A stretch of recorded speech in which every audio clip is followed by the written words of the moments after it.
Good morning, Northeast Kansas. You're watching KSNT News at... Well, thank you for joining us for KSNT News at 6. I'm Molly Pat, and we're just one day away from the big game on Sunday, and there are many choices for you to watch the game and cheer on your favorite team. Lazy Toad Sports Bar welcomes everyone to come out and watch. They also have a potluck every year to enjoy the game. You can also count on plenty of drink specials tomorrow, and if you've never been and want a fun place to go, workers say you're bound to have a good time. Even if you're new, you get accepted into the family super fast because everybody gets up and wanders around from table to table like, oh my gosh, did you just see that play? But if you're looking for something a bit more laid back, Westside Baptist Church is hosting their watch party. You can expect arts and crafts for the kids, food and drinks, and people of all ages can attend.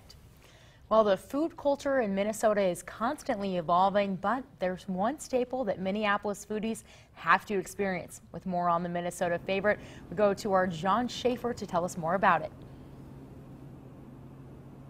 Good morning. It is tried to be replicated by many around the country, but there's nothing like the original. It does come with a warning label, though. Let me introduce you to the Juicy Lucy. It's a staple of Minneapolis. We kind of hand form the burger, so when it's cooking on the flat top, that the cheese becomes liquefied inside. Matt's Bar stakes claim as the originator of the Juicy Lucy. It started in 1954 here. Matt Bristol and a couple patrons had a lazy afternoon, and this patron says, hey Matt, why don't you put a couple hamburger patties and throw a piece of cheese inside and let's see what we get. Out of that, when he took a bite, he said, whoa, that's one hot Juicy Lucy. Within a year, they added it to the menu, spelling juicy without the I, of course. It has since become a burger you have to try. You take a tiny bite, very hot. It's one molten cheese bite. We cooked about 160 degrees. After another. This would be like a flag coming out of it that says it's molten lava. It keeps anyone who has had one coming back time after time. I literally personally have hundreds of regular customers. As the Super Bowl fans flow into the Twin Cities, plenty are making a stop at Matt's Bar to see what it's all about. We've had so many visitors already from all over the country, and it's making it fun, exciting. So I had to give it a try. Oh. Small bites are smart. And it is a delicious burger, a life-changing burger for me. I thought it was maybe the best I've ever had. President Obama has also stopped by Matt's Bar to have his fix of a Juicy Lucy way back in 2014. They still have a picture of him and the staff above the booth where he sat there at Matt's Bar. Reporting in Minneapolis, I'm John Schaefer. Let's send it back to you. Well, it looks like you're having some fun out there. Thank you. KSNT News will continue our big game coverage over the weekend leading up to tomorrow night. And for many, Sunday is the biggest sports day of the year, bringing together fans from all over the world. But have you ever wondered why exactly we're all football fans? What is it that attracts us to being a lover of the sport?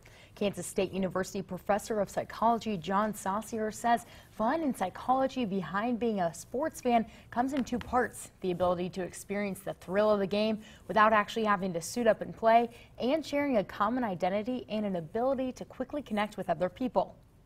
Teams give us kind of a social commonality, right? So when I root for a team, I'm a Patriots fan, there are other people who root for the same team as me. And what that means is I've established myself as a member of a social group. So when I see someone wearing the same team gear, rooting for the same team, it means you share an experience with me. Now, even if your team isn't as successful as you want them to be, or perhaps not even playing, fans can still benefit from the experience in interesting ways. Those brokenhearted by a loss can bond over their team's misfortune together, or on the other side, researchers say many fans also take away a certain amount of happiness in seeing a particular team fail. Now, your Storm Track weather with meteorologist Christina Ree. We're waking up on a quiet note this morning, but some spots are waking up to more cloud cover than others, especially along I-70 and to the south. Places like Marysville, Clay Center, even getting into portions of Wamego and Holton. Waking up fairly clear this morning, but we will see more sunshine throughout the course of the day, especially, once it rises. Otherwise, it is a cool start to your morning. We're talking temperatures in the 30s, and that now includes Manhattan back down to 39 degrees, 38 for Junction City as well as Lawrence, and we're at 37 degrees right here in the capital city.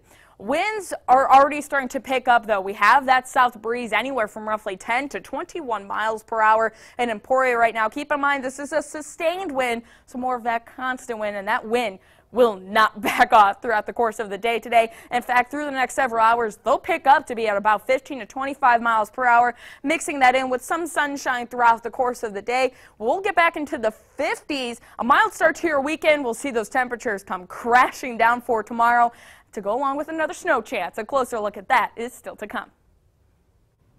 And new this morning, a Topeka man is in jail after assaulting police officers. It happened around 2 this morning at the Law Enforcement Center in Topeka. Police say a man came into the building with a machete and said he had a bomb. Officers isolated him outside and talked with him for over an hour.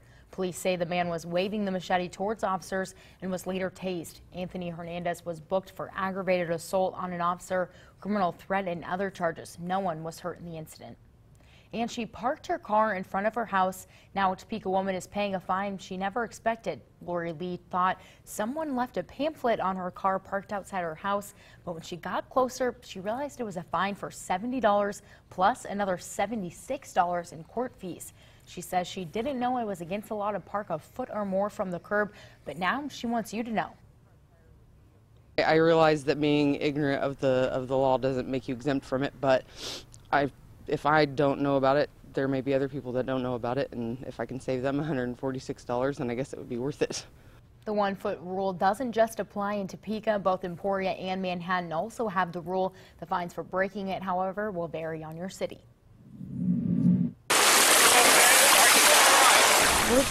And what started as that trickling sound in a Topeka's couple's backyard soon turned into a flood of problems. And as you can see, millions of gallons of water, enough to fill 6 Olympic swimming pools, filled the Casons' home in 2014. A broken water main completely destroyed their home and much of what they owned. After a 4-year legal battle, a judge ruled the city doesn't need to pay for damages. A judge says the couple failed to provide evidence or prove negligence. The couple says city employees showed a lack of concern. One of them even told us, I can't talk to you anymore. So we felt that we were just very much shut off. And at that point, we knew it was going to have to be lawyer to lawyer. And the Casons say they spent nearly $40,000 documenting everything, and they went so far as to hire a mold specialist, appraiser, and an engineer. The couple lost a total of $138,000 altogether. They can't appeal, but say they can't afford it. The couple says homeowners insurance won't pay because the pipe burst outside of their home. And it is a cool start to your weekend, but not terribly cold out there. We're waking up to temperatures in the 30s across northeast Kansas right now. 34 degrees for Holton as well as Hiawatha, down to that freezing mark of 32 for Burlington and Emporia. And Manhattan finally slid into the 30s as well at 39 degrees right now. There is a bit of that cold bite to the air. Wind chills have a good portion of the region feeling like it's in the 20s, as low as 20 degrees in Emporia for a real feel right now. And that's because Emporia has the strongest wind coming in as well at 21 miles per hour out of the south. Generally speaking, we're looking at 10 to 20 mile per hour winds right now, and those winds will not budge. So as you get ready to head out the door this morning, be ready to walk into some breezy conditions. Now, especially for some of our southern areas, you'll be dealing with some cloud cover. Longer areas to the north of I-70, you'll wake up to a little bit more sunshine once we get that sun to rise shortly after 7:30. That'll help temperatures get back into more so of the upper 30s across the board. But again, it will be a breezy one. But those southwest winds actually help us out. A look at your 7-day forecast shows we crack back into the 50s for today. Comes tumbling down for tomorrow. We'll be stuck in the 20s throughout Sunday to go along with a morning snow chance. Not looking at anything too significant, just a dusting to upwards of an inch. Catch a bit of a break come Monday. Tuesday is really the day we'll be keeping a close eye on for a better chance of accumulating snow. Areas to the south of I-70 could see some of that snow mixing with sleet at times. Areas to the north, I think you'll be dealing with pretty much just all snow chance for Tuesday. But if you want a closer breakdown of tomorrow morning snow chance with Future Track, that's still to come. And your kiddos can get in on the fun starting today to celebrate the Winter Olympics. The Kansas Children's Discovery Center is hosting a bunch of fun activities today as well as throughout the month. It starts this morning at 10:30 with Alpine Slide Engineering. At 1:30 there will be some seriously fun snowboarding as well, and Discovery Luge at 3 o'clock. You can also make your own Olympic medal and take a picture on the winner's podium. And some brave people are going to take a plunge today in Lake Shawnee, all benefiting Special Olympics Kansas. It starts at 9:30 this morning with a strut. It ends with the plunge at noon. There will also be a costume contest. Topeka Police Chief Bill Cochran will be there as well, taking the plunge for the fundraiser. The goal this year is $40,000. And local veterans will come together today to reunite 73 years after the Battle of the Bulge. It happened during the World War II. The gathering is happening this morning at the American Legion in Manhattan. Registration begins at 8:30 this morning with a program and lunch to follow. The lunch is free for veterans and $5 for everyone else. And it's the region's first ever 5-kidney transplant change. How one man helped a stranger that ended in several strangers helping each other. Plus, a 3D printer is helping save people's lives right here in Kansas. I have all the details straight ahead. Stay with us.